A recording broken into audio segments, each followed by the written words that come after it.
second floor.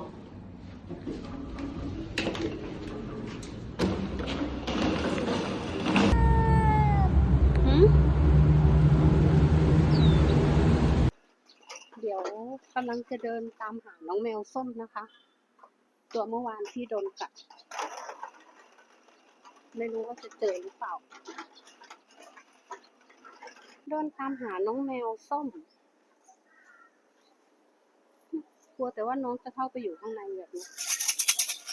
ส้มส้ม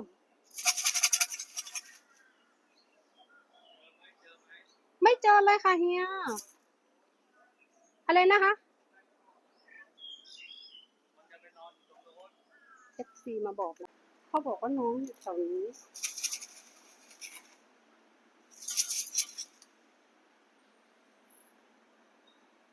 โจม